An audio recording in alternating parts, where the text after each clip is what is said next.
अब भारत में लोकतंत्र का राज चलता है और जनता अपना खुद का नेता चुनती है। यहाँ इलेक्शन के माध्यम से लोग अपना नेता चुनते हैं, परंतु भारत के इतिहास में कई राजा महाराजा थे जिनका अपना राज्य हुआ करता था और जहाँ पर वे शासन किया करते थे। इनमें से कुछ राजा महाराजा अपने स्वभाव की वजह से लोगों के दिलों को जीत लेते थे, तो कुछ ऐसे भी रहे हैं जो अपने स्वभाव की वजह से बदनाम हो रहे हैं। इन्हीं बदनाम राजाओं में से एक है पटियाला रियासत के महाराजा भूपिंदर सिंह का नाम। पटियाला रियासत के महाराजा भूपिंदर सिंह को लोग देश के सबसे अय्याश राजा के रूप में जानते हैं। उन्होंने करीब 38 सालों तक पटियाला रियासत पर हुकूमत की। ऐसा बताया जाता है कि महाराजा भूपिंदर सिंह की 365 रानियां थी, जिनसे उन्हें 83 बच्चे हुए। हालांकि उनमें से 20 की मौत हो गई थी।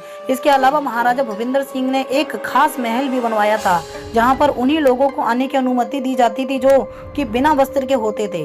महाराजा भूपिंदर सिंह का जन्म 12 अक्टूबर 1891 में पटियाला राजवंश में हुआ। कुछ कारण ऐसे बने कि भूपिंदर सिंह को महज 9 वर्ष की छोटी आयु में ही राजा बना दिया गया। हालांकि उन्होंने राजपाट 18 साल का होने पर संभाला था। महाराजा भूपिंदर सिंह बेहद रंग मिजाज के थे।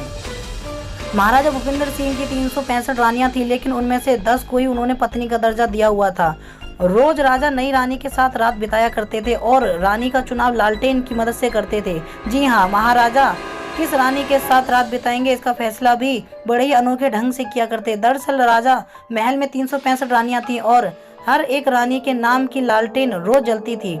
जो लालटेन सबसे पहले बुझ जाती थी, राजा उस रानी के साथ अपनी रात गुजारा करते थे।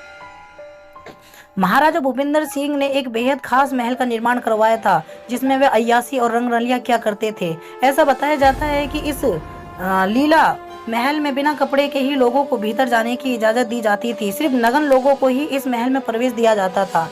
इसी महल में भूपिंदर सिंह ने एक विशेष कमरा बनवाया था, जिसमें भोग विलास के लिए सभी साधन थे। इसके साथ ही महल में रानियों के लिए एक महिला डॉक्टर भी होती थी। बता दें कि आज भी यह महल पटियाला में भूपेंद्र नगर रोड किनारे स्थित है।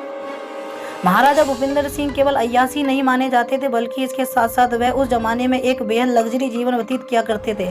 ऐसा बताया जाता है कि उनके खजाने में दुनिया का 7वां सबसे कीमती हार भी था, जो चोरी हो गया था। इतना ही नहीं, पटियाला पैग नाम भी भूपिंदर सिंह ने ही दिया था। महाराजा भूपिंदर सिंह लग्जरी लाइफ के शौकीन थे।